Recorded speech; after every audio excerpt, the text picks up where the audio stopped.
Avec le micro allumé, ça marche mieux, je vais le refaire. Bonsoir, bienvenue dans Flux de presse. Un truc, un stream, une vidéo, je ne sais pas encore, en tout cas une œuvre, osons peut-être pas le dire quand même. En tout cas, le concept de cette émission c'est bien, est simple. On va lire la presse ensemble. Alors, on va essayer de lire la presse un petit peu partout, de tous bords. On va éliminer l'extrême droite. Hein, on va quand même faire un peu de notre tri. Quoique ce soir, il y a pour ce tout premier essai, ce pilote, on va dire en quelque sorte, il y a quand même le Figaro dans la sélection. Alors l'objectif de cette émission, c'est tout simplement pas forcément de faire une revue très exhaustive de tout ce qui se passe, de lire complètement des articles, etc. Même si on va essayer d'en lire un maximum des articles, histoire de bien comprendre, pas se limiter au titre, hein, on n'est pas sur Twitter. Mais on va essayer de parcourir un petit peu au gré de ce que j'aurais lu. Bah voilà, les articles qui me semblent le plus intéressants. Donc on parlera des sujets, des gros sujets d'actualité. Là, vous allez voir, il y a de l'écologie avec la canicule en Italie notamment, mais également des plus petits sujets, entre guillemets petits, en tout cas des sujets qui ont moins été abordés dans les grands journaux, etc. Avec notamment une affaire qui se passe au Japon. Vous allez voir, c'est assez fou. On est sur vraiment les excès de la justice japonaise. Et pour vous dire à quel point c'est allé loin, même le correspondant du Monde au Japon se met à critiquer la justice japonaise. Ce qui est assez rare on va dire, dans la prose, dans la plume du correspondant du Monde au Japon. Et toujours, on terminera également sur le Monde par une initiative. Alors, je sais pas si c'est quelque chose de nouveau, parce que moi, c'est quelque chose que j'ai découvert là aujourd'hui, mais je sais pas si le Monde fait ça depuis très longtemps. Mais ça parlera d'écologie, on verra à la fin. Je vous laisse un petit peu la surprise. Je vais vous montrer tout simplement les différents articles sur lesquels je vais revenir dans ce numéro. Alors, on commencera par Télérama. Oui, on commence par Télérama avec tout simplement un article sur le JDD, un article intitulé Au rassemblement pour le JDD, on tiendra le temps qu'il faut. Alors vous savez, le JDD est en grève, on y reviendra. Je pense que l'article va revenir dans les détails un petit peu sur tout ce qu'il y a besoin de savoir sur ce qui se passe au journal du dimanche. Et tant qu'on est dans la presse de droite, eh bien je trouve que le Figaro, alors, cette image a beaucoup circulé, enfin je l'ai beaucoup vu passer sur Mastodon ou Twitter. C'est la une du Figaro de lundi, le ras-le-bol des Français face aux activistes écologistes. C'est-à-dire qu'on est à la veille, lundi, on est à la veille du début de la canicule dans le sud-est de la France, que ça va quoi, de Grenoble jusqu'à la Corse, etc., voire même Lyon. Et la veille, voilà, le Figaro, le ras-le-bol des Français face aux activistes écologistes. On reviendra sur la nouvelle panique morale, enfin une des nouvelles paniques morales de la droite, qui est notamment dans le Figaro. Coup de bol, on échappe à l'édito puisque Jane Birkin étant morte, l'éditorial est consacré à Jane Birkin. Mais voilà, on va revenir sur les Français exaspérés par les méthodes des écologistes radicaux. On est à bout, la grande lassitude des agriculteurs face aux activistes anti-bassines, et avec également un sondage que nous sort le Figaro. On va par cette fois passer un peu plus à gauche en tout cas, puisque dans son édition du jour, Libé revient sur ce qui va se passer dimanche. Alors nous là, j'enregistre ça le 19 juillet 2023, mais donc c'est donc ce dimanche où il y a des législatives en Espagne où l'alliance de gauche qui est au pouvoir pourrait perdre sa majorité, et donc le pouvoir en Espagne, et donc ce titre de Libé, Pedro Sanchez joue le coup pour le tout. Voilà, toujours les titres de Libé, et qui revient notamment sur à Madrid les quartiers UP tentés par Vox. Alors Vox, ça n'a rien à voir avec un ancien groupuscule de vidéastes. Vox, c'est l'extrême droite espagnole. Ce serait l'équivalent de Zemmour, hein, en quelque sorte. Et ça rejoint quelque chose qu'on a déjà vu lors de l'élection présidentielle en 2022 en France, à savoir que le vote Zemmour était un vote très riche. Voilà, il y avait vraiment les quartiers UP qui votaient pour Zemmour, l'intellectuel. Il a écrit des livres, rendez-vous compte. Dans l'IB, on a également, on va pourra revenir, ça va dépendre du temps en quel on arrivera à ça, sur les pénuries d'eau. Libé qui fait un article sur les Pyrénées-Orientales en quête de bons tuyaux. En proie à une sécheresse historique, le département souffre de la vétusté de ses canalisations. Le phénomène fait perdre 5 millions de mètres cubes par an dans la métropole de Perpignan. Donc voilà. Et également sur un rapport de la Cour des comptes en France qui dit à quel point le pays est pas préparé du tout à la crise climatique. Qui aurait pu prédire qu'en ne faisant rien, on ne serait pas préparé? C'est un petit peu le, la leçon de morale de tout ça. Et on terminera donc, comme je vous le disais, par le monde. Ou dans le monde.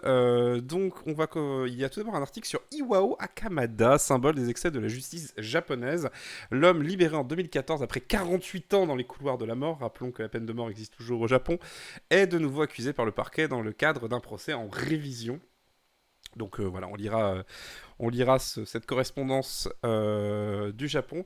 Et plus intéressant dans le monde, on reviendra sur la canicule, mais c'est face à la canicule l'inaction de l'exécutif italien. Comme vous le savez peut-être, en Italie, c'est une alliance entre la droite et l'extrême droite qui est au pouvoir. Et donc, en fait, face à la canicule, ils ne font rien. Et vous voyez, chez nous, on dit, voilà, quand le gouvernement fait rien, il ouvre un numéro vert. On n'est pas très loin. Honnêtement, on n'est pas très loin, mais on reviendra là-dessus. Et je vous laisse la surprise pour la fin, parce qu'il y a un autre petit passage dans le monde qui moi, m'a intéressé. Mais commençons donc par Télérama, et donc au rassemblement pour le JDD, on tiendra le temps qu'il faudra. Alors, ça, c'est une citation. Alors qu'une quinzaine de députés préparent une proposition de loi pour l'indépendance des médias, journalistes, élus et sympathisants se sont retrouvés devant l'Assemblée nationale pour soutenir la grève au journal du dimanche. Donc vous voyez ici une photo. Pour ceux qui ont la version Twitch ou YouTube, vous voyez ici une photo où il y a Alexis Corbière et Mathilde Panot, donc les deux députés de la France Insoumise, Mathilde Panot étant présidente du groupe La France Insoumise. France Insoumise, pardon. Et on voit également Danielle Simonet tout à droite sur la photo, qui est également une membre de la France Insoumise, et derrière Jérôme Gage du Parti Socialiste. Et donc voilà, on a des panneaux où il est marqué notamment le JDD contre Bolloré, info différents opinions, quel avenir pour le JDD, informé n'est ni de droite ni de gauche. Ouais. Pour un droit d'approbation sur la direction, informé, pas déformé. Voilà. On est quand même au JDD, c'est de la grève, mais c'est de la grève gentille, c'est de la grève de droite. Quoique je dis ça, je suis méchant. En vérité, ça fait presque un mois que les journalistes du JDD sont en grève, et ça fait donc presque un mois que le JDD ne paraît pas. Donc c'est quand même assez. On est à la 27e journée de grève. Bon, allons-y pour l'article donc d'Estelle Autois dans Télérama. La pancarte est visible de loin. Côté pile, pour l'indépendance des médias, côté face, soutien au JDD contre Bolloré. Brandi à bout de bras à la sortie du métro Invalide, le carton coloré agit comme un phare. Mercredi 19 juillet, donc aujourd'hui, au matin, une quarantaine de journalistes, collaborateurs et sympathisants sont venus renouveler leur soutien à la rédaction du Journal du Dimanche, en grève depuis près d'un mois pour s'opposer à la nomination de Geoffroy Lejeune, ex-dirigeant du magazine d'extrême droite Valeurs Actuelles, à la tête de l'hebdomadaire. Alors rappelons que Geoffroy Lejeune, c'est donc un intervenant très régulier des plateaux de CNews, mais également de BFM TV, ou j'imagine d'LCI. C'est donc un ancien dirigeant, comme le dit l'article, du magazine d'extrême droite Valeurs Actuelles. Et il s'est pas fait virer simplement parce qu'il y avait des désaccords, il s'est fait virer parce que les propriétaires du journal ont considéré qu'il était trop d'extrême droite. Et c'est notamment à lui qu'on doit cette fameuse une jugée raciste contre Danielle Obono, avec cette fiction où elle était représentée en esclave, Danielle Obono étant noire. Voilà. Donc oui, c'est ce monsieur-là qui dirigeait ce journal, le journal Valeurs Actuelles, où Macron filait une interview, notamment il n'y a pas si longtemps. Voilà. Donc c'est ce monsieur qui va nommer le JD, qui serait arrivé à la tête du JDD. Alors le JDD, ça reste un journal de droite, hein, ça reste le journal préféré quand un ministre avait besoin de faire une interview le dimanche pour expliquer à quel point Mélenchon était très méchant ou à quel point la gauche était très méchante. Voilà, des unes du JDD un petit peu voilà, pro-droite, pro-Macron, il y en a eu plein, hein, voilà. C'est notamment dans le JDD où il y a eu Darmanin qui a fait sa déclaration sur le terrorisme intellectuel. En gros, voilà, c'est vraiment le JDD, c'était vraiment le journal macroniste de base, qui était sarkozyste quand il fallait être sarkozyste, qui était macroniste juste derrière. Mais ça restait pas l'extrême droite, malgré tout. Ça restait, voilà, ça restait un bon vieux journal réac, quoi. Ou conservateur au mieux.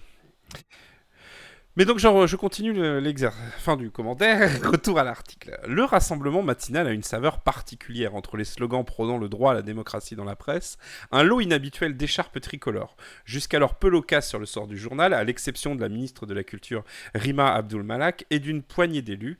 Les pouvoirs publics se sont décidés à réagir.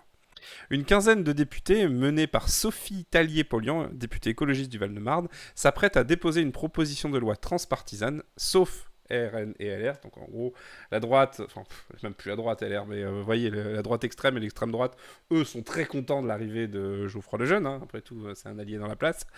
Donc eux, ils n'ont pas signé la proposition de loi transpartisane, que même les macronistes, ils sont un peu cédés. À l'Assemblée nationale. Une réponse à la mainmise du milliardaire sur les titres qu'il rachète, à la star de CNews, Europe 1 et Paris Match. Parce que oui, Bolloré, ça paraît c'est un nom qu'on entend souvent, hein, si vous suivez un peu l'actualité des médias, mais vraiment c'est un groupe, quoi. C'est-à-dire qu'il y a vraiment cette idée, c'est son modèle, c'est Fox News aux États-Unis. C'est-à-dire qu'il y a la chaîne de télé, la radio, le journal, enfin tout ce qui est Fox. Mais l'idée, et ça a déjà été le cas, il faut savoir que CNews, ça avait été rapporté, je crois, dans la lettre A, mais CNews, les chaînes Bolloré, Europe 1, tout ça, ça perd de l'argent. Et pourtant, ils font déjà des économies de bout de chandelle, parce qu'il y a des émissions, il y a une émission notamment la fin d'après-midi qui s'appelle Punchline, qui est présentée par, Ferrari, voilà, Madame Ferrari, j'oublie son nom, c'est pas grave, son prénom. Donc Madame Ferrari, qui présente donc Punchline à la fois en même temps sur ce news Europe 1, comme ça évite à Europe 1 de rajouter du contenu, sachant qu'ils ont déjà viré bon nombre de leur rédaction. Mais donc voilà, il faut savoir que voilà, le milliardaire Bolloré, il rachète des titres, mais pour l'instant ça perd de la thune. Mais lui, il s'en fout, il a les moyens de garantir.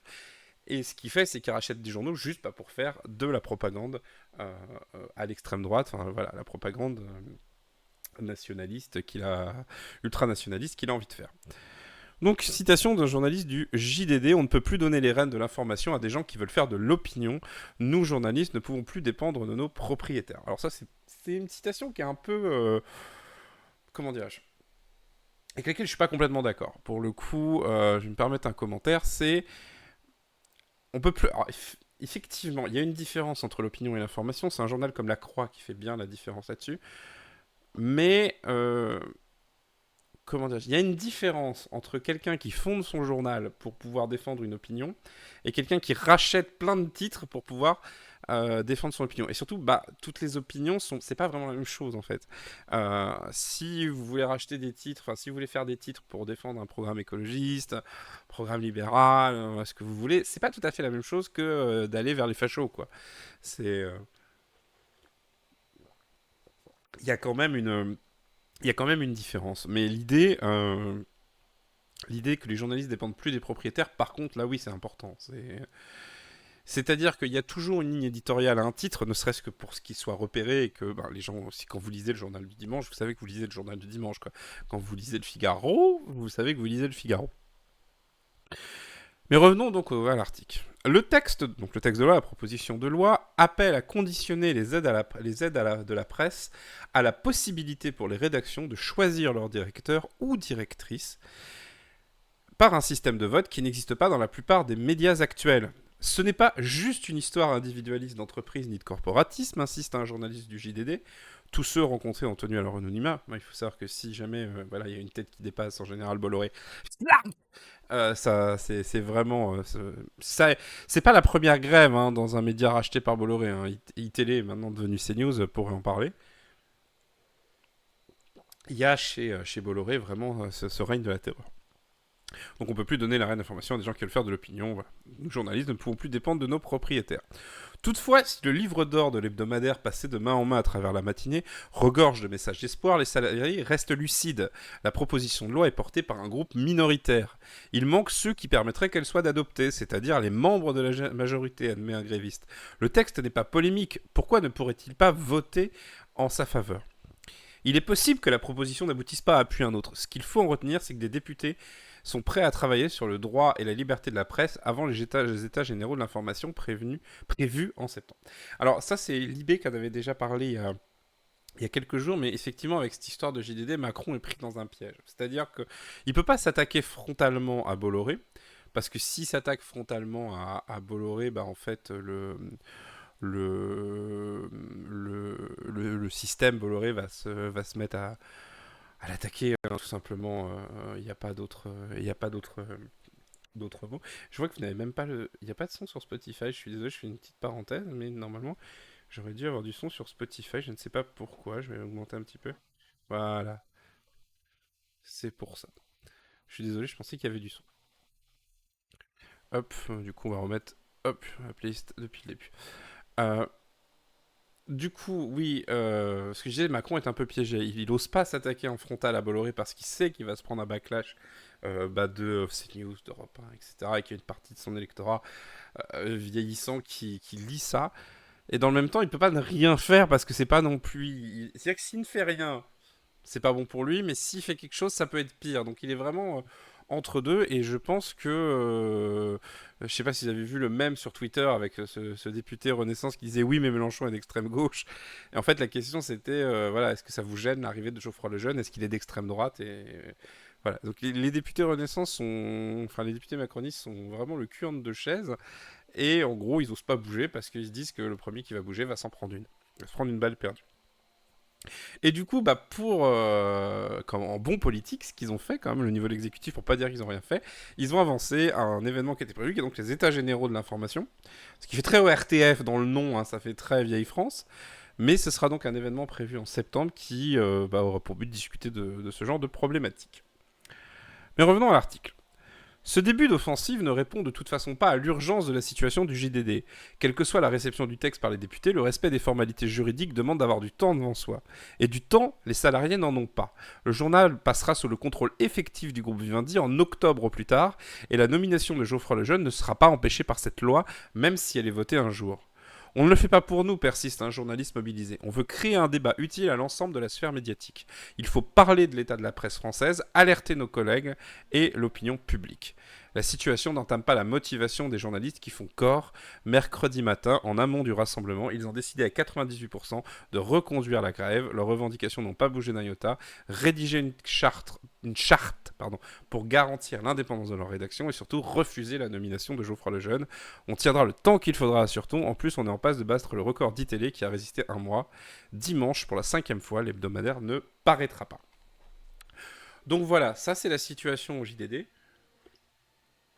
Une situation qui va pas beaucoup bouger puisque de toute façon là on est en plein été, donc l'Assemblée nationale va aller en vacances comme beaucoup de gens, et en août ben voilà il y a probablement des congés, mais on voit, c'est quand même moi c'est quand même une petite surprise pour faire un petit commentaire, parce qu'honnêtement le JDD c'était tellement un paillasson médiatique. Je veux dire, quand vous lisiez l'interview du JDD, c'était vraiment la voix de son maître quoi, mais vraiment il y avait il y a dans le JDD, c'était anti-gauche, c'était tout ce que vous voulez, mais bon, bah, faut reconnaître qu'ils savent mener une grève pour l'instant, et on verra donc du coup ce que ça donnera.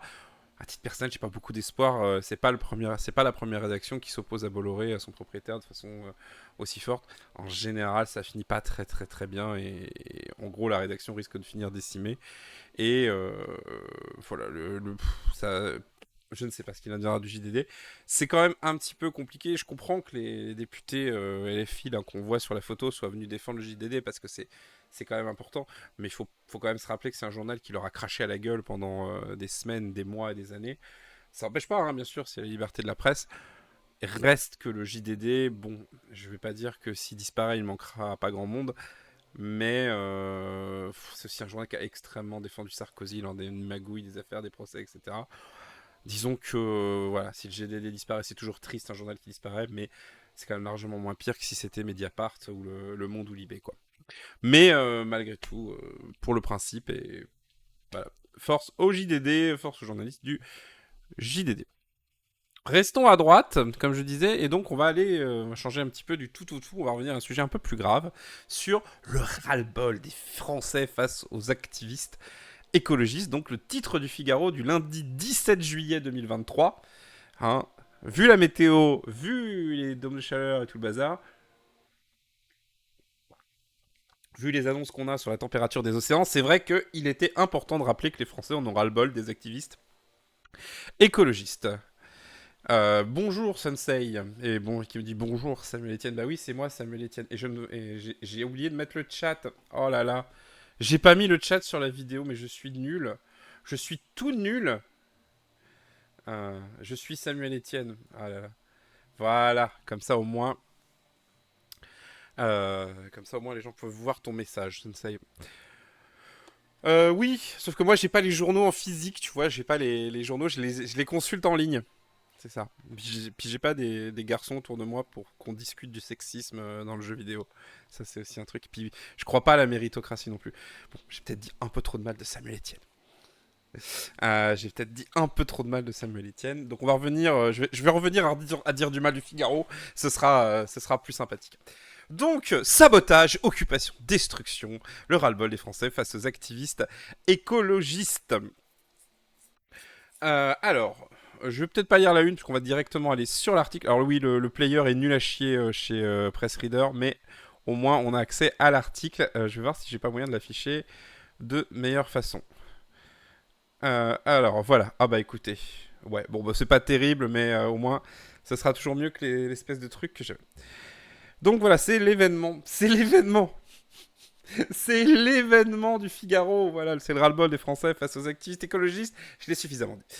Les méthodes des militants radicaux n'en finissent pas d'exaspérer nos concitoyens qui réclament une surveillance accrue pour réduire les risques d'accidents d'intrusion. Ouais, moi-même, j'ai vu des gens dans la rue défiler qui disaient oui, on veut plus de surveillance, on veut plus de challenge. Bah bref, un article de Christophe Cornevin.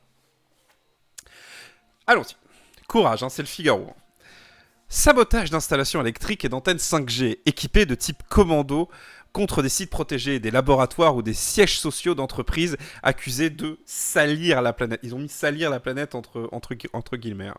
Action coup de poing menée dans les musées nationaux lors de compétitions sportives ou de spectacles brassant des foules entières, alors que ceux qui rêvent d'un grand soir repeint en vert épousent les méthodes de l'ultra-gauche et repoussent toutes les limites jusqu'à se retrouver dans le viseur des services spécialisés du ministère de l'Intérieur, le dernier baromètre sécurité des Français fiducial au Doxa pour le Figaro révèle que nos citoyens rejettent en bloc les méthodes d'action des activistes écologistes. Alors, en même temps, si tu le présentes comme ça, vraiment, c'est ta tour, quoi. T'as fromage et dessert. Les méthodes de l'ultra-gauche reposent toutes les limites dans le viseur des services spécialisés du ministère de l'Intérieur.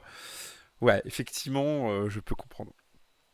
Donc en vrai, voilà, donc c'est là où je voulais en venir, c'est que le Figaro vous fait tout un pas d'à-caisse en disant le ras-le-bol français pour commenter un sondage. Voilà, l'actualité, c'est un sondage qu'ils ont commandé eux-mêmes. Je vous rappelle, c'est l'événement. On en est à ce niveau de journalisme. L'événement, c'est pas un fait qui s'est produit dans la rue, qui s'est produit quelque part, c'est un sondage qui a été commandé par le journal en lui-même. Donc, l'événement du Figaro, c'est du commentaire de sondage. Chacun en jugera. Ah oui, ils sont pas là pour répondre, mais voilà. C'est comme un plateau de CNews. Il n'y a personne pour répondre quand t'es accusé. Bref, allons-y pour ce sondage, puisque c'est l'événement de lundi, après tout. De manière massive, la population condamne ainsi les opérations visant à asperger de peinture les œuvres d'art. 88%. Je serais curieux de voir la question. Est-ce que j'ai accès au... Voilà. Ah, là, j'ai le sondage. Attendez, j'ai le sondage en lui-même. C'est quand même pas mal. Alors, voilà le sondage du Figaro. Pour... Excusez-moi, je bois, j'ai très soif. Parce que vous voyez, là c'est de l'eau, là, j'ai de l'eau dans ce verre, mais bientôt il n'y en aura plus, donc j'en profite. Les Français désapprouvent massivement les méthodes d'action des écoles. Je crois que j'ai même pas besoin de lire l'article, puisque l'article ne fait que commenter le sondage. Ces dernières années, certains mouvements écologistes emploient différentes méthodes d'action pour... Alors ça, c'est la question qu'on a posée. Écoutez bien, c'est la question qu'on a posée aux sondés. Ces dernières années, certains mouvements écologistes emploient différentes méthodes d'action pour alerter sur la crise climatique, empêcher la construction ou l'exploitation d'infrastructures et faire connaître leurs revendications. Pour chacune des grandes catégories d'actions suivantes, dites-nous si vous l'approuvez ou vous la désapprouvez. Donc la question, ça va. Elle est pas trop pernicieuse. Je, je, je l'avoue, m'attendais à ce qu'elle soit un peu plus pernicieuse, mais elle l'est pas trop. Donc, dans l'ordre, donc 65% désapprouvent les occupations de zones ou un projet prévu, donc les ZAD, le blocage des routes et des aéroports 72%, les mains collées des militants sur des sols ou des murs empêchant les forces de l'ordre de les évacuer 74%, 77% sont contre les infiltrations dans des sites sensibles, 85% contre les sabotages d'infrastructures et d'exploitation agricole et 88% pour les œuvres d'art aspergées de peinture. Là par contre c'est malhonnête, parce que rappelons que les œuvres d'art qui ont été aspergées de peinture n'ont pas été aspergées directement de peinture. On n'a pas perdu les tournesols, hein, par exemple. C'est vraiment, c'était la protection sur laquelle il y avait des trucs comme ça. Donc là, la façon dont la question est posée, on a vraiment l'impression qu'on a pris un Picasso et qu'on l'a aspergé de peinture rouge. C'est pas vrai. Il y avait des protections malgré tout. Mais bon, hein, ce sont des militants radicaux, donc pour le Figaro, ils sont pas intelligents. Donc voilà. Donc là, la question, elle est quand même assez malhonnête pour le coup, même si sur le reste. On notera que la proposition la plus acceptée par un Français sur trois, c'est de faire une ZAD. Comme quoi. Ensuite, de nombreuses solutions sont perçues comme efficaces pour lutter contre ces actions auxquelles ils s'opposent, en ayant notamment recours à la sécurité privée. Oh, you, le Figaro. Question posée par le sondage.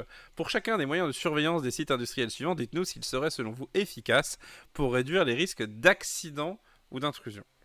Donc, à noter qu'on ne demande pas. Alors là, c'est la subtilité. On ne demande pas aux gens s'ils sont d'accord pour qu'on les mette en place. On demande s'ils sont efficaces.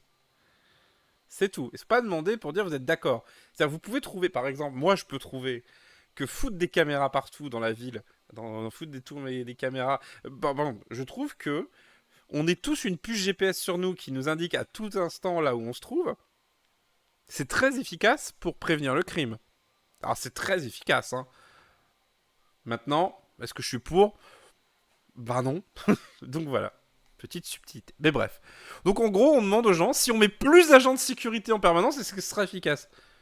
Et il y a quand même 17% qui ont répondu non. Donc et j'aimerais bien rencontrer ces 17% de gens qui, quand on place plus de gardes, trouvent que c'est pas mieux. Ils ont peut-être joué à Metal Gear Solid. Installer davantage de caméras de surveillance, mieux payer, mieux former les agents de sécurité. Bah bref, c'est un, c'est un inventaire c'est un inventaire à l'après-vert. En gros, ils ont dit tout ce que les agences de sécurité privées ont voulu et ils sont plus qu'à eu à attendre. Et donc après, on demande aux gens est-ce que les installations sont bien ou mal protégées, comme si vous en saviez quelque chose. Personnellement, je n'en sais rien si elles sont bien protégées. J'espère que oui. Mais est-ce que si vous me demandez est-ce que les installations sensibles sont bien protégées, bien ma réponse est bah, j'en sais rien. Et je suppose que les gens qui ont répondu comme moi ne sont pas, puisqu'il n'y a pas de ne sait pas. Donc voilà, c'est quand même c'est quand même assez incroyable, hein. Surtout que je vois qu'ils le mettent aussi dans l'article. Le dernier vandalisme remonte au 15 juin lorsque deux militantes ont badigeonné de rouge le jardin de l'artiste à Giverny, chef-d'œuvre de Claude Monet prêté par le musée d'Orsay au National Museum. Voilà, donc, bien sûr, l'œuvre est toujours là, hein. Voilà, donc. Alors, dans une moindre mesure. Ouais, et donc il n'y a que les sympathisants de gauche qui soutiennent à 54% la ZAD. Bon. Très bien, dans une atmosphère de ras-le-bol généralisé, les Français durcissent le ton, comme le révèle le dernier baromètre sécurité. Près des 3 quarts se disent même convaincus que les services de renseignement doivent pouvoir utiliser les mêmes moyens que l'antiterrorisme pour surveiller et arrêter les activistes qui comptent saboter les sites sensibles. C'est vraiment, mais c'est vraiment ultra malhonnête. En fait, déjà cet article, je l'ai déjà dit, c'est pas une enquête. En fait, c'est juste ils ont commandé un sondage et pardon, hein, mais ils se masturbent dessus, quoi. Enfin, c'est vraiment. Et imaginez que vous avez 3 quarts des gens. Enfin, vous imaginez que la phrase, c'est quand même est-ce que vous pensez que les services de renseignement doivent pouvoir utiliser les mêmes moyens que l'antiterrorisme pour surveiller et arrêter les activistes qui comptent saboter les sites sensibles? Je veux dire, si vous êtes quelqu'un de lambda, hein, voilà. Si on vous dit, est-ce que vous pensez qu'il faut qu'il y ait plus de moyens pour les services de sécurité, c'est ça? Les services de renseignement pour pouvoir arrêter des gens méchants?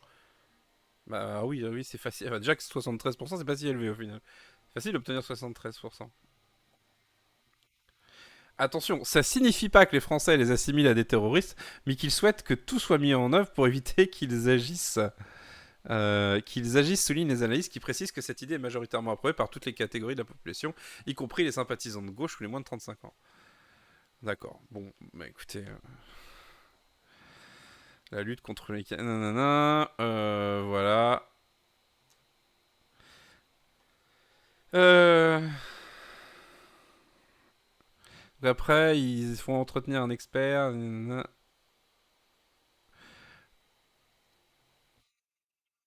Ah ouais, alors là, je pense on a un expert, on a un bel expert dans le Figaro.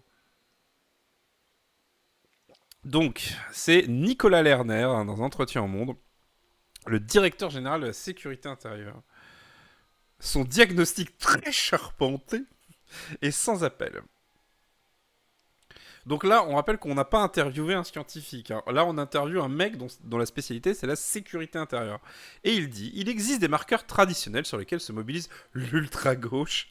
Ce terme me fait péter de rire, l'ultra-gauche. C'est vraiment... Moi, j'attends la giga-gauche, la méga super giga ultra-gauche. Donc, ouais, il existe des marqueurs traditionnels sur lesquels se mobilise l'ultra-gauche. La lutte contre l'État capitaliste, alors ils l'ont mis entre guillemets, hein, bien sûr, l'extrême droite, les forces de l'ordre ou encore le personnel pénitentiaire. C'est vrai que l'ultra-gauche, ils ont que ça à foutre de se dire on va lutter contre le capital et en même temps les gardiens de prison, quoi. C'est vraiment... Alors, disons qu'ils sont plus dans le mode... En fait, ils condamnent la prison en tant que telle, mais je pense que les gardiens en eux-mêmes... voilà, ils ont... Bref. Le phénomène nouveau de ces derniers mois, c'est la part croissante de ces militants qui a investi la question environnementale. Que mes propos ne soient pas mal interprétés, bon non t'inquiète. La lutte contre le réchauffement climatique est un combat légitime qui mérite d'être mené avec détermination, mais avec les moyens admis en démocratie. Parce que c'est vrai que ça a super bien marché jusqu'à présent. Hein. Or, ce qui a très nettement été documenté à Sainte-Soline, c'est que cette revendication constitue pour certains un prétexte pour s'en prendre au symbole de l'État, aux forces de l'ordre, à ce qu'ils appellent le système, au capital et à tous ceux qui le représentent. Alors, c'est quand même une belle présentation des événements de Sainte-Soline sur lesquels on pourrait revenir, hein, sur le fait que, notamment...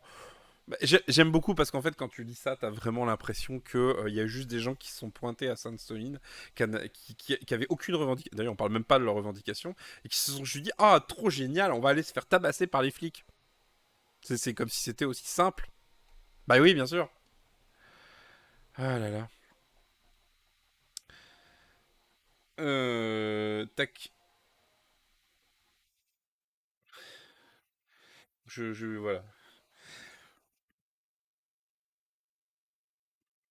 Je suis en train de lire vite fait parce que vraiment, comme on l'a déjà lu le sondage et que ça ne fait que répéter. Hein, la manière dont l'ultra-gauche investit la sphère environnementale en y important ses modes d'action est un sujet de préoccupation. Bah écoutez. Euh...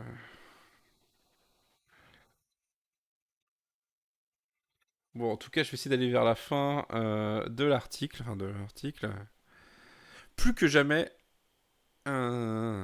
plus que jamais, la cause écologique mérite d'être défendue par d'autres armes que celles du vandalisme et des batailles rangées contre les forces de l'ordre. Le 17 juin, lors d'un rassemblement hostile à la ligne ferroviaire Lyon-Turin, un groupe de radicaux constitué d'environ 300 personnes avait provoqué les heurts avec les forces de l'ordre au niveau de Saint-Rémy-de-Maurienne. Très, très 16. Alors, il lui manquait quelque chose. 20. Connu des services avaient été refoulés à la frontière. On va dire. Plus de 400 objets dangereux ont été servis. Les contrôles en amont avaient alors réagi. Gérald Darmanin venu apporter son soutien aux 12 gendarmes blessés. L'autoroute A3 a même dû être momentanément fermée à la circulation après une tentative d'intrusion. Pas sûr que ce calamiteux épisode ait adouci l'humeur d'une opinion déjà chauffée à blanc par les bouffées de violence qui ont secoué la France. Bon, bref, tout va bien. Voilà, donc le Figaro nous la joue majorité silencieuse. Sans jamais, bien entendu, aborder. Vous remarquez que dans tout cet article, il est jamais question vraiment de pourquoi, d'essayer de comprendre. Enfin, c'est juste un article d'autosatisfaction, quoi. C'est même pas un article, en fait. Alors, on va peut-être lire ensuite. On est à bout. On est à bout. La grande lassitude des agriculteurs face aux activistes anti-bassines. Donc, est-ce qu'on continue à lire le Figaro? C'est un peu chiant en fait le Figaro. Euh, Mais bon, c'est important de tout lire. Hein. Alors, peut-être pas lire le troisième article, c'est sur des milliers d'arbres. Ouais, voilà. On va quand même lire ça sur la grande lassitude des agriculteurs face aux activistes anti-bassines. 100 jours pour les sécher. Le collectif Les Soulèvements de la Terre, récemment dissoute, organise depuis le 13 juin et jusqu'au 21 septembre une campagne d'action à travers la France contre la politique de stockage de l'eau agricole. Elle s'oppose notamment aux fameuses méga-bassines et veut les rendre inexploitables, même si les projets ont été validés par l'État. On se souvient de ces images d'une rare violence le 25 mars à Sainte-Soline, lors de la manifestation interdite des militants du collectif dont faisaient partie les Soulèvements de la Terre, en plus de Bassines Non Merci et de la Confédération paysanne. Des activistes avaient lancé des cocktails Molotov sur les voitures des gendarmes qui avaient pris feu. Des cultures agricoles avaient été piétinées par des milliers de manifestants en colère qui tentaient de se rendre en cortège sur la bassine en construction sans pouvoir atteindre leur but. Le site était alors protégé par les forces de l'ordre. Alors, encore une fois, on n'a qu'une version des événements, c'est-à-dire qu'on a des activistes qui s'en sont pris aux flics, et les flics, eux, miraculeusement, ils ont aucune violence policière, aucune provocation, aucun empêchage de faire venir des ambulances. Hein, voilà, le rapport de la LDH, visiblement. Éric de la chaîne du Figaro n'a pas réussi à le lire. C'est dommage pour lui, je pense qu'on pourrait lui envoyer. Ah. Ces images resteront longtemps gravées dans la mémoire des agriculteurs du Marais Poitevin. Ils ont assisté impuissants au saccage de leur outil de travail et désormais ils restent sur leur garde. La situation est très tendue et le pire pourrait arriver. On se souvient du projet abandonné de barrage à Sivens où les troubles entre opposants et forces de l'ordre avaient entraîné la mort du militant Rémi Fraisse en octobre 2014, explique Éric Porcher, céréalier dans le sud de la Vendée, en charge de la gestion à la FNSEA départementale. Nous continuons à subir des dégradations. Au moins, ils évoquent la mort de Rémi Fraisse, mais c'est pas le Figaro qui le fait directement, c'est carrément le mec de la FNSEA. Nous continuons à subir des dégradations de nos compteurs d'eau servant à l'irrigation, mais aussi des vols de GPS. Même si ces actes ne viennent pas forcément de même groupe de personnes, cela entretient un climat de suspicion et les agriculteurs sont à bout. On essaie de calmer les troupes, mais nos adhérents sont énervés car les fauteurs de troubles ne sont jamais punis. En Vendée, notamment dans le sud du département, nous avons constitué des réserves de substitution qui ont convaincu même les plus réticents de leur utilité. Dans le sud-est de la France, où les paysans sont habitués à gérer la sobriété en eau depuis toujours, ouais peut-être, c'est la même incompréhension. Je suis atterré par de telles actions violentes menées par des personnes sur des sujets qu'ils regardent avec dogmatisme sans se poser les bonnes questions, exprime pour sa part André Bernard, président de la Chambre d'agriculture régionale, la Chambre régionale d'agriculture de Provence-Alpes-Côte d'Azur, lui-même producteur de légumes à Orange dans le Vaucluse. Alors, moi j'aime beaucoup les gens qui t'expliquent oh là là, ces personnes regardent le sujet avec dogmatisme, ils ne posent pas les bonnes questions. C'est juste un putain de paradoxe. Parce qu'en fait, si tu regardes pas les choses avec dogmatisme, tu ne dis pas à quelqu'un qui ne pose pas les bonnes questions. Parce que sinon, qu'est-ce que c'est que sinon qu'un dogme? Dire, bah, tu ne poses pas les bonnes questions. Bah, en fait, c'est un dogme. Mais bon, le dogme, pour eux, ça n'existe pas. Eux, quand ils... Pardon, je tape mon micro, tellement je m'énerve. Non, mais eux, quand ils te posent des questions, c'est pas du dogme, c'est des questions. Les autres, c'est du dogme. Hein. Le dogme, c'est quand t'es de gauche. Donc, on continue. Donc, il est où le dogme là? Oui, nous ne sommes que des porteurs d'eau que nous utilisons avec modération grâce aux techniques nouvelles pour produire de la nourriture pour les consommateurs. Sans eau, il n'y a pas d'agriculteur. Il n'y a pas de boucherie non plus. La fameuse boucherie sans eau. Allez, bam bam pour les vieux. Tout en relativisant les quantités utilisées pour les agriculteurs pour irriguer leur culture. L'irrigation ne représente que 1% de l'eau qui tombe du ciel et 6% de la surface agricole totale française. Ouais, bon, ça, on pourrait en reparler. En Bretagne, Véronique Le Floch, présidente de la coordination rurale et éleveuse laitière, est également remontée contre les préjugés véhiculés par certaines associations environnementalistes. Les adhérents de ces associations devraient réfléchir à ce qu'ils mangent aujourd'hui et comment cela a été produit à Sentel. L'eau est la garantie de notre travail, de nos revenus et de la façon dont on va remplir l'assiette des consommateurs. Remarquez qu'on parle jamais des Français, on parle des consommateurs. Ces gens-là ont un vocabulaire. En nous empêchant de stocker toute cette ressource indispensable aux cultures, les antibassines vont entraîner une réduction de la production agricole tricolore au profit des importations. Véronique Le Floch regrette l'impossibilité de dialoguer avec ses militants radicaux. Vous noterez que jamais le Figaro, lui, s'est fait chier à aller chercher... s'est dit, tiens, j'ai peut-être... Bah, en fait, peut-être donner la parole aux autres, en fait, en face. Là, pour l'instant, c'est mono point de vue. Si je ne suis pas d'accord avec mon voisin et sa façon de travailler, je ne vais pas aller chez lui et tout casser, poursuit-elle. Quelle est leur légitimité pour nous donner des leçons d'agronomie? Je serais prêt à discuter avec eux, avec certains d'entre eux, mais eux ne veulent pas. Dans le monde agricole, seule la Confédération paysanne, la CONF, justifie les méthodes radicales des associations écologiques contre les bassines. Un vrai dialogue doit s'instaurer au niveau national pour construire une politique de gestion de l'eau qui préserve les milieux naturels et instaure un partage de l'eau et une répartition suivant les usages, insiste Laurent Marandola, agricultrice en Ariège et porte-parole nationale de la Conf. Ah si, il y a quand même une parole de la Confédération paysanne. Nous nous opposons aux méga-bassines qui engendrent le détournement de l'eau au profit de quelques-uns et entérinent un partage inéquitable de l'eau au sein du monde agricole.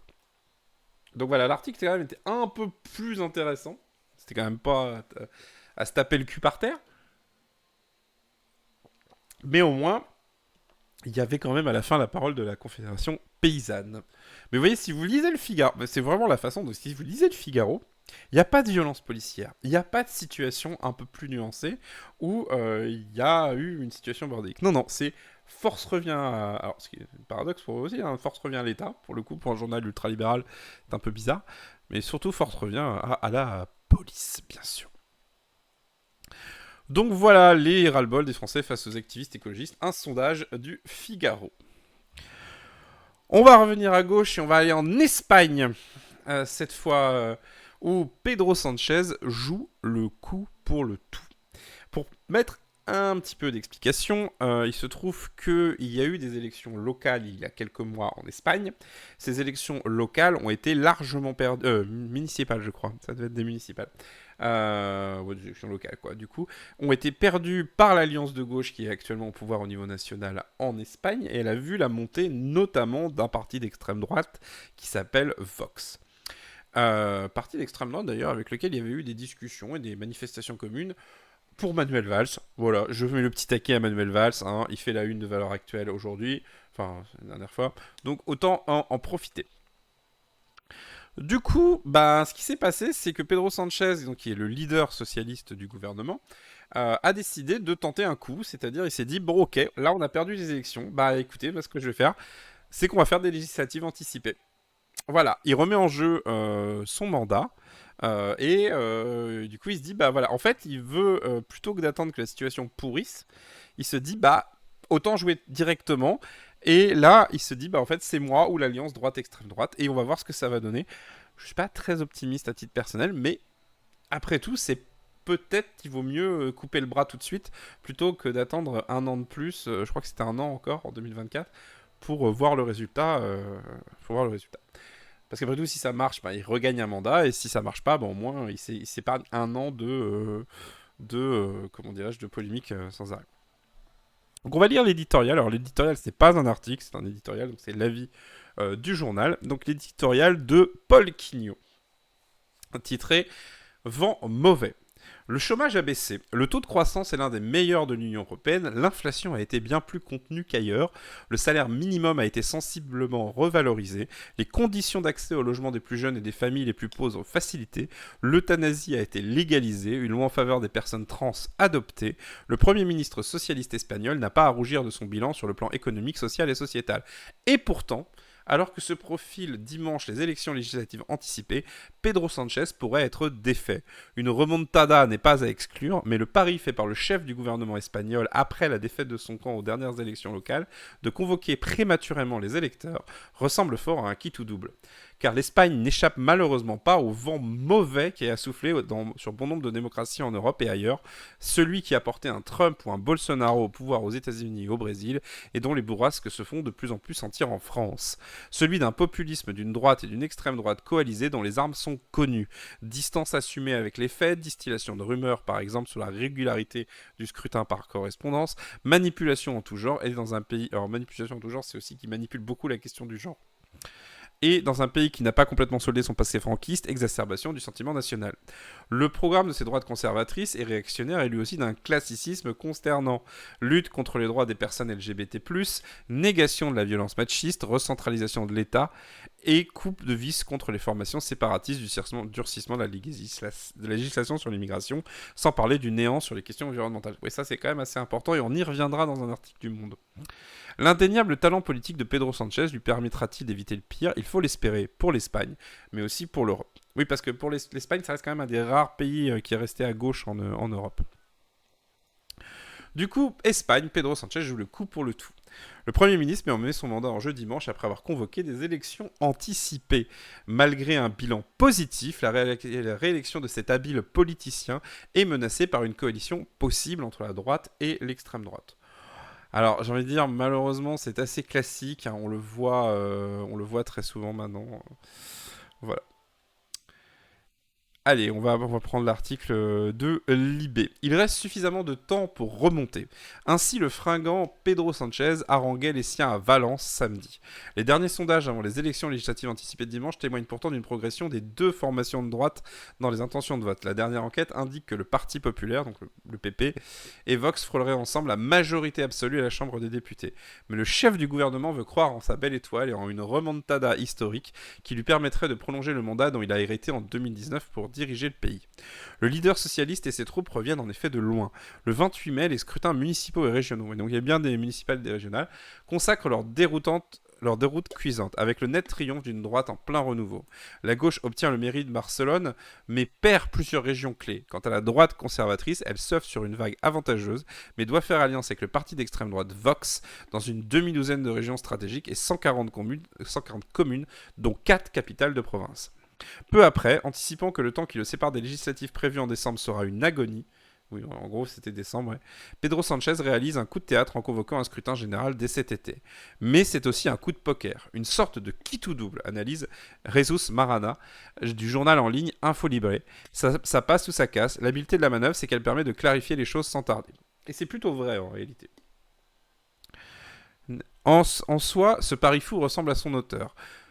Pedro Sanchez a le secret de ce genre d'audace qui jusqu'alors lui ont réussi. En 2017, il avait gagné les primaires socialistes après avoir défié l'appareil du parti, démissionné et invoqué l'appui de la base.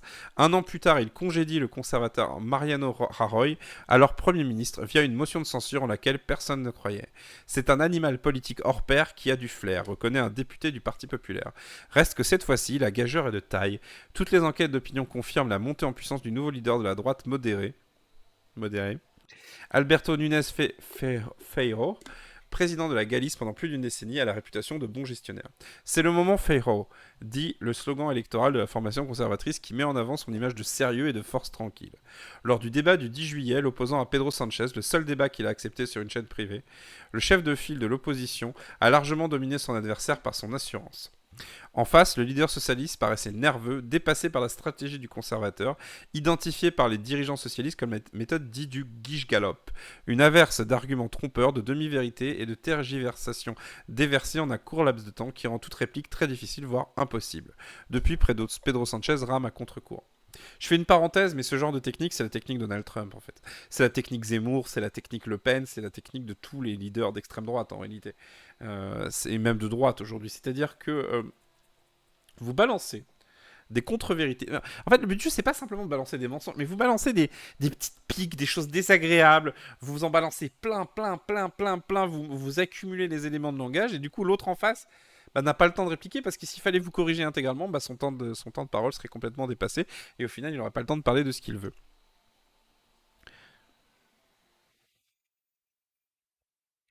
Mais il n'y a pas que ça. Mais vraiment là, ce genre d'argumentaire, on l'a vu plein de fois. Enfin, on l'a vu plein de fois aux États-Unis. Enfin, c'est pour avoir regardé des débats aux États-Unis, il y a vraiment ça, quoi. C'est un, c'est un ramassis de. En gros, c'est fait pour piéger. Si vous venez avec bonne foi, en quelque sorte, vous pouvez pas gagner contre ce genre de débatteurs. Parce que c'est pas des gens qui sont là pour débattre, justement, c'est des gens qui sont là juste pour. Ils sont sur Twitter. En fait, ils sont sur Twitter. Ils ont une coche bleue et un drapeau de leur pays. Bref, je continue l'article. Il n'y a pas que ça. Quel que soit leur bord, les analystes concordent pour dire que le scrutin à venir est certainement le plus polarisé de ces 40 dernières années. En Espagne, on a assisté ces derniers temps à la consolidation des deux blocs idéologiques, note le politologue Luis Miller. Je suis désolé, j'ai un peu de mal. Une dynamique polarisante très préoccupante sur le plan affectif dans un pays qui n'a pas la culture des coalitions et des alliances d'apaisement. En 2019, Pedro Sanchez a été l'instigateur du premier exécutif de coalition depuis la fin du franquisme. Un bloc de gauche formé avec Unidas, Podemos, qui a su légiférer de manière intense mais aussi générer des tensions internes faisant les choux gras de la droite. Un peu comme si la NUPES était au pouvoir aujourd'hui. A commencer par la loi du CSC, une législation ça veut dire oui, une législation sur le consentement sexuel promue par la ministre de la Parité, Irène Montero, une des leaders de Unidas Podemos. Alors Unidas Podemos, ce serait l'équivalent de la France Insoumise, pour faire vraiment très, très grossier. Sauf que son application jusqu'à avril a paradoxalement entraîné 978 remises de peine et 107 sorties de prison pour des délinquants sexuels. Cette affaire a donné la sensation d'une hydre à deux têtes, l'une pragmatique et l'autre idéologique, une confusion dont Alberto Núñez Feijóo a su tirer profit. L'autre grande faiblesse de Pedro Sánchez est que son gouvernement minoritaire n'a pu se maintenir au pouvoir que grâce au soutien d'Euskal Herria Bildu, l'héritier du bras politique de l'organisation terroriste basque ETA, et aux indépendantistes catalans d'Esquerra. Qu'importe si les premiers ont renoncé aux armes en 2011 et si le second parle désormais d'un référendum d'autodétermination en concertation avec Madrid, à la différence de celui illégal en 2017, oui, parce qu'il y a tout un bazar en Espagne avec la Catalogne, l'indépendance de la Catalogne, où il y avait eu un référendum d'indépendance illégal organisé par l'État catalan en 2017, et cette affaire avait beaucoup marqué l'Espagne. Enfin, faut imaginer, c'est comme si en France, on avait vraiment un scrutin en Corse, qui était organisé de façon illégale par les autorités locales pour dire voilà, est-ce que vous voulez l'indépendance de la France, où on en arrivait à des arrestations. Enfin, c'est allé très très loin. C'est très marrant. C'était même remonté à un niveau européen, hein, cette histoire. Mais, et donc du coup, malheureusement pour Sanchez, faute de majorité absolue à l'Assemblée espagnole, du coup en fait il a été obligé de gouverner avec des gens qui certes ont renoncé à ces méthodes, mais qui sont quand même toujours associés dans l'esprit, visiblement selon cet article, dans l'esprit public à ça. Donc le politologue Manuel Arias Maldonado. Pour une bonne partie de l'électorat, Sanchez a donné l'impression de gouverner main dans la main avec ceux qui veulent casser l'Espagne en deux. À l'heure des bilans, force est de constater que le dirigeant socialiste est loin d'avoir démérité. Sur le plan sociétal, il a tenu ses promesses avec des lois en faveur de l'euthanasie, des personnes transgenres, du logement à loyer plafonné à destination des plus jeunes et des populations paupérisées obligées d'émigrer vers la périphérie. Sur le plan social, il a créé un revenu minimum d'insertion, augmenté sensiblement le salaire minimum et réformé le marché du travail, ce qui s'est traduit par la prééminence d'emplois à durée indéterminée dans le pays de la précarité. Voilà. L'Espagne était connue pour avoir des contrats très précaires. Sur le plan économique, il a limité l'inflation, 1,9%, soit le seul pays de l'Union européenne à avoir satisfait l'objectif de la BCE, baissé le chômage à 12,7%, désormais 20,8 millions d'affiliés à la sécurité sociale, un record, et a assuré la meilleure croissance parmi les principales économies de l'UE avec plus 5,5% en 2022 et plus de 2,3% cette année. Pourquoi alors cette situation de faiblesse ? Je crois que les socialistes n'ont pas su bien vendre leur réussite. Classique. Dit l'analyste Yolande Monger. Ce qui fait qu'un bon demi-million de leurs sympathisants ne semblent pas mobilisés. D'après l'Institut 40DB, les 10% d'indécis seraient majoritairement des électeurs de gauche. D'autre part, la droite a su installer dans la campagne l'idée que ces élections sont un plébiscite pour ou contre Sanchez, ou plus précisément un choix entre l'Espagne ou Sanchez. Meeting après meeting, Alberto Núñez Feijóo, je suis désolé si je le prononce mal, mais ne cesse de répéter que dès son arrivée au pouvoir, il abrogera le sanchisme, autrement dit le style prétendument néfaste de l'actuel chef du gouvernement. Depuis les élections locales, la droite a renforcé le récit selon lequel Pedro Sánchez incarne l'anti-Espagne. Auprès des leurs, le Parti populaire et Vox distillent de façon très pernicieuse l'idée que Sánchez est un président de gouvernement illégitime. S'inquiète le commentateur et écrivain Jordi Ama. Il n'hésite d'ailleurs pas à insinuer que le vote par correspondance est manipulé par les autorités. C'est du Donald Trump dans le texte. Même s'il n'y a aucun fondement, la rumeur en soi les sert. En Espagne, ce populisme trumpiste est tout simplement inflammable. De façon irresponsable, la droite joue sur les faiblesses du pays et alimente le passé franquiste irrésolu. Un passé qui n'a jamais été clairement condamné et qui charrie son torrent de haine, estime l'historien Julián Casanova. De son côté, Pedro Sánchez joue précisément sur le spectre d'une coalition PP-Vox, bien conscient que les propositions disruptives de la formation d'extrême droite mettent mal à l'aise Alberto Núñez Feijóo. Mesures contre les droits des personnes LGBT+, négation de la violence machiste, recentralisation de l'État, sortie des accords internationaux contre le changement climatique, interdiction des partis séparatistes, coup de vis sécuritaire contre l'immigration, tel est l'épouvantail sur lequel joue Pedro Sánchez pour mobiliser son électorat, manifestement instable. Cela suffira-t-il pour réussir la remontada ? Eh bien, on verra dimanche. On verra ça dimanche, mais... Vous voyez, c'est assez... Si vous connaissez un peu la situation française, on n'est pas loin, en fait. C'est un pays à côté, mais c'est les mêmes choses, c'est les mêmes rhétoriques, c'est les mêmes choses. c'est assez désespérant en réalité de voir qu'on regardait en 2016 les États-Unis en disant voilà, ah, mais Trump c'est aux États-Unis, c'est un scrutin qui n'est pas le même que le nôtre. Mais en réalité, les méthodes de Trump ont été appliquées exactement là, comme vous voyez, par la droite espagnole et ça marche. Ça marche. Mais c'est parce que, en fait, vous avez une population, alors certes, où l'inflation est peut-être pas la plus élevée, mais vous avez une population qui subit l'inflation, là, qui va subir les canicules, qui va. En fait, on a une population qui subit, qui subit, qui subit, qui subit. Et la droite dit voilà, on va vous trouver des nouveaux gens à détester, on va vous trouver des nouveaux trucs à. Mais tout sauf le. Tout sauf voilà, tout sauf les autres, en quelque sorte. Donc à voir. Donc je vais pas vous lire parce que là ça fait déjà 1 heure de live. Enfin un peu moins puisqu'il y a eu le temps d'attente. Mais je vais essayer de pas faire des. Je voudrais mettre ces vidéos après sur YouTube. Donc je vais essayer de pas faire trop long. Je vais changer un peu la musique là parce que hop. Hop. Allez. Hop. Ouais, et du coup, évidemment, c'est trop long. Oh, ça casse mon. Oh, bah, ça casse. Oh, bah, bonne dame, hein, j'ai beugné le style du chat. Le style du chat. Le style du live. Il était tout neuf, maintenant il est plus tout neuf. Bref. Donc, on va terminer avec le monde. Alors, je voulais parler rapidement, parce que tant qu'on est sur la droite. La droite espagnole, passons à la droite italienne. Donc voilà, il y avait cet article dans Le Monde face à la canicule, l'inaction de l'exécutif italien. Les chaleurs extrêmes qui frappent l'Italie ne remettent pas la question écologique dans le débat public. Donc voilà, vous savez peut-être, mais les Italiens en fait ont élu un gouvernement d'extrême droite il n'y a pas si longtemps. Bah, en fait, face aux énormes chaleurs, la canicule qui s'abat, bah, en fait, le gouvernement d'extrême droite ne fait rien. Voilà, vous avez par exemple une députée de gauche qui dit toutes les propositions que nous avons déposées au Parlement sont systématiquement rejetées par la coalition gouvernementale. Nous avons demandé un débat parlementaire sur le plan climat parce que le gouvernement veut faire de l'Italie un hub européen du gaz en contradiction avec les accords de Paris. Il nous a été refusé. Selon ce député écologiste, le gouvernement de Giorgiano Meloni construit un narratif visant à effrayer les citoyens en leur présentant l'écologie comme une réalité coûteuse pour le développement économique du pays. Et là, vous pouvez repenser à l'article du Figaro, enfin l'article c'est vite dit, mais au texte du Figaro qu'on a lu tout à l'heure. Vous voyez, ça, tout se recoupe hein, en réalité. Hein, j'ai l'impression, je parle comme un complotiste. Gates, le vaccin, la 5G, tout se recoupe. Non, mais voilà, plus sérieusement, voilà, il y a une stratégie de droite qui est classique, hein, qui est toujours la même. Donc là, voilà, on fait peur, on fait peur, on fait peur. C'est créer de la panique, créer de la peur pour attirer du vote. Bref, Angelo Bonelli dénonce comme plusieurs partis d'opposition un négationnisme climatique de la part du gouvernement actuel et rappelle l'intervention le 13 juillet de la présidente du Conseil au meeting du parti d'extrême droite espagnol Vox, on en parlait, au cours duquel elle n'a pas hésité à dénoncer le fondamentalisme écologique de ses opposants, des paroles qui ont provoqué la colère dans les rangs de l'opposition. Président du mouvement 5 étoiles et ancien président du Conseil, Giuseppe Conte a dénoncé des propos inconstitutionnels. Certains appuient sur l'accélérateur qui nous mène à l'enfer climatique, a-t-il ajouté.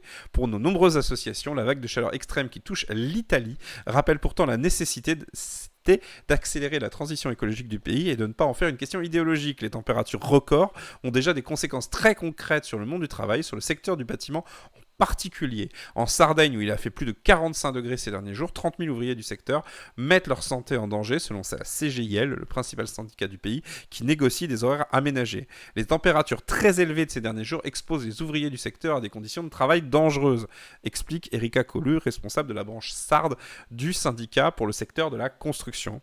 On essaie de sensibiliser les entreprises afin qu'elles puissent mettre toutes les mesures préventives en place. L'une des idées que nous poussons consiste à changer les horaires de travail. Donc vous voyez, on n'est pas sur de la... Là, on est vraiment... Mais ça va revenir sur la fin de Qu'a fait le monde, mais on est vraiment sur des choses basiques. C'est vraiment... L'extrême droite se fout de la vie des ouvriers. Enfin, ça, c'est une nouvelle preuve, en fait. L'extrême droite en a rien à foutre que vous creviez au travail. Mais vraiment, pour le coup. Et hop. Et donc là, je passe un petit peu parce que là, c'est des chiffres sur les conséquences de la canicule. Et il fait il faut changer de paradigme et que le gouvernement rende effective la loi votée au mois de mars sur le grand âge, a souligné Marco Impaglasio. Cette législation doit notamment faciliter l'assistance aux domiciles des plus anciens afin de leur éviter d'être pris en charge dans des maisons de retraite ou des EHPAD. Si les conséquences réelles de la sécheresse et des températures exceptionnelles ne sont pas encore connues, elles inquiètent déjà le monde de l'agriculture. En Toscane, la Coldiretti, premier syndicat agricole du pays, a déjà mesuré l'impact de cette vague de chaleur, évoquant une chute de 10% de la production de lait. Dans les étables de la région, les vaches ont doublé leur consommation quotidienne d'eau, passant de 70 à 140 litres, ce qui pèse sur les ressources hydriques locales. Bah oui, parce que c'est ça la nature, en fait, tout finit par avoir des conséquences sur les uns sur les autres. Et là, j'ai passé un petit peu, mais grosso modo, la seule chose qu'a annoncé le gouvernement, c'est un numéro vert, sans déconner, le 15 000, qui est disponible de 8h à 20h et qui obtient des informations sur la façon de se protéger de la chaleur. Voilà.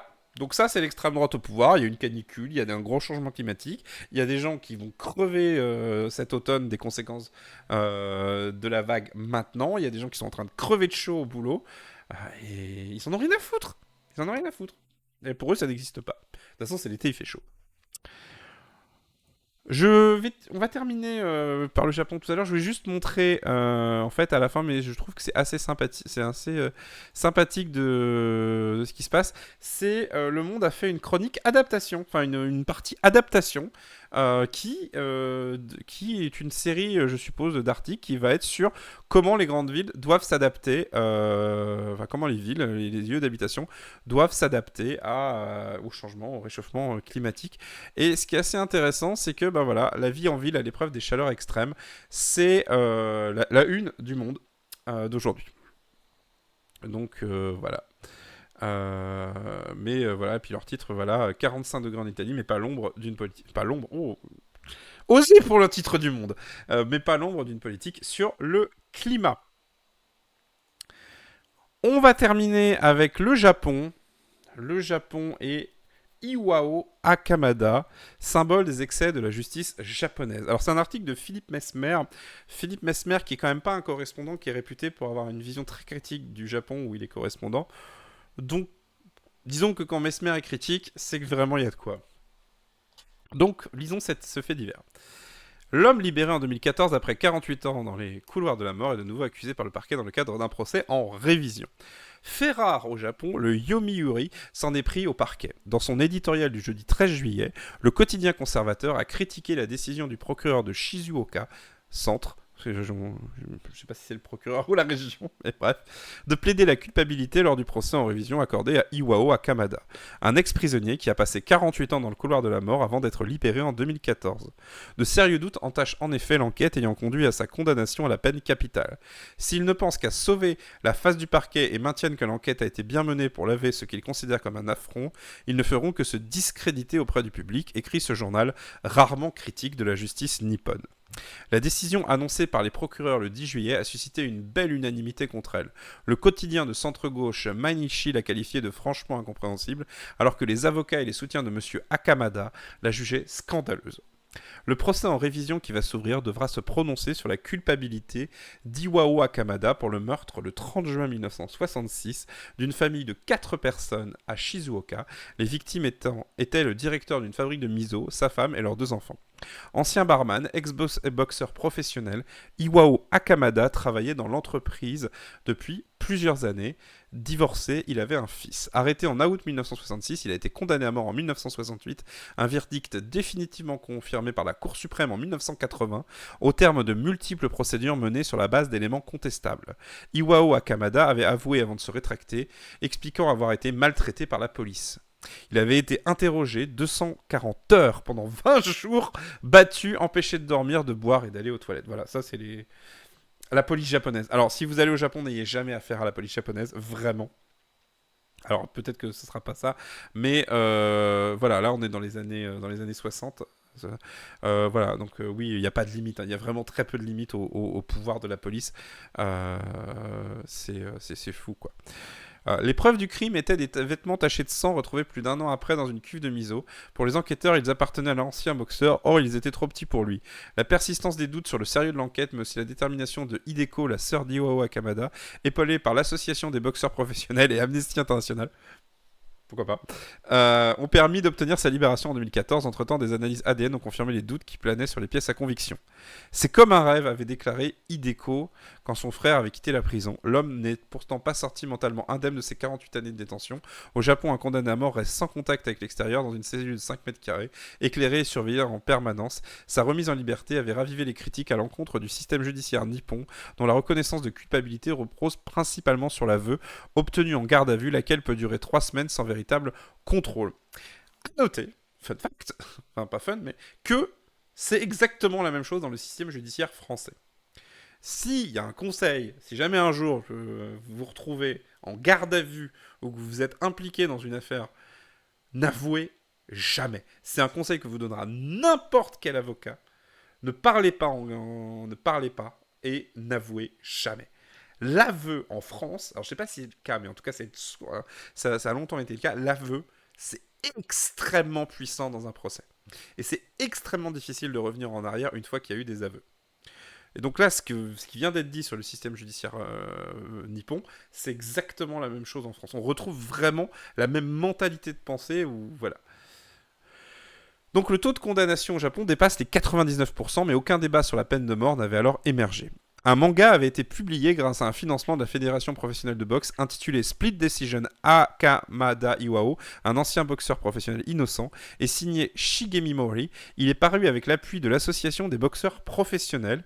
Il rappelle que la condamnation à mort avait été décidée par 2 voix contre 1 par les 3 juges du tribunal de Shizuoka. Alors, je ne connais pas du tout ce manga. Je vais voir, attends, Shigemi Mori. Shigemi Mori. Ok. Je pense que c'est pas forcément lui. Attendez, si je reprends Akamada Iwao. Si on a des images. Iwao. Ok. Akamada Iwao. Acharnement des procureurs contre un homme. Ah voilà, le manga. Ouais, alors ça c'est une version anglaise. Voilà. Hop. Donc oui, il y avait effectivement... Ok. Ok, donc il y a des images du manga. Ok. Non, je pense que ça n'a rien à voir. Bref. Bref. Libre, Monsieur Akamada restait pourtant condamné à mort. Le tribunal de Shizuoka lui a accordé un nouveau procès, mais le parquet a fait appel et en juin 2018, la haute cour de Tokyo a annulé la décision du tribunal et refusé la tenue de ce procès sans pour autant renvoyer Iwao Akamada en prison. En décembre 2020, la Cour suprême du Japon a annulé la décision de la haute cour et en mars 2023, un nouveau procès a finalement été accordé. Il est possible que des preuves importantes aient été fabriquées, a estimé le juge Hiroaki Murayama. La possibilité de l'innocence est relativement élevée et il apparaît profondément injuste de prolonger la détention de l'accusé. Théoriquement, une telle procédure doit réhabiliter une personne condamnée par erreur. Les 4 condamnés à mort ayant bénéficié dans le passé d'un nouveau procès ont tous été reconnus innocents. Monsieur Akamada devrait être acquitté, mais quand la décision des procureurs pourrait prolonger les débats à dessein? Monsieur Akamada a 87 ans et sa sœur 90 ans. Voilà, donc ça c'était un petit extrait d'un fait divers qui illustre plutôt bien les excès de la justice japonaise, effectivement. Mais c'est juste pour contraster un petit peu, voilà, sur le discours un peu post-Japan Expo, hein, sur le Japon qui n'a pas de problème de criminalité. Donc voilà, c'est juste un fait divers, on va pas y aller plus loin que ça. Je vais pas me lancer dans un long plaidoyer sur la justice japonaise, déjà parce que je ne connais pas assez le sujet pour ça. Mais ça me semblait important. Donc voilà, on a voyagé en Espagne, au Japon, en Italie, en France. Et ben on va s'arrêter là. On verra. Pour l'instant, cette émission était un pilote, donc n'hésitez pas à me dire ce que vous en avez pensé, si vous aimez s'il y a des choses à améliorer sur le format. En tout cas, bah voilà, je vais essayer de faire. J'essaye toujours de. Je sais que je stream pas souvent. J'ai abandonné ma chaîne principale pour utiliser celle de AGT parce que j'aime pas. En fait, ce que j'aime pas sur Twitch, c'est vraiment cette idée de c'est ta chaîne, c'est toi qui es mis en avant, etc. Moi, j'aime bien l'idée d'avoir une chaîne de gauche là, tranquillement. On peut parler politique de gauche et que si demain quelqu'un veut la reprendre, il puisse. Euh, Et puis il y a mon nom déjà affiché en bas. Je pense que ça suffit largement. Donc voilà, c'était un peu ma revue de presse. Donc évidemment, il y a pas eu tout. Là, j'ai préparé quelques articles, donc on verra si on garde le format, etc. Mais vraiment, je suis preneur de tous les retours. En attendant, Faites attention à vous, faites attention aux autres. Et on se retrouve la prochaine fois. Quand, je ne sais pas encore. En attendant, on va continuer à faire vivre cette chaîne, en tout cas je l'espère. Je vous embrasse, prenez soin de vous, prenez soin des autres. Je l'ai déjà dit, je me répète, je suis vieux. Allez, ciao, bisous, bonsoir.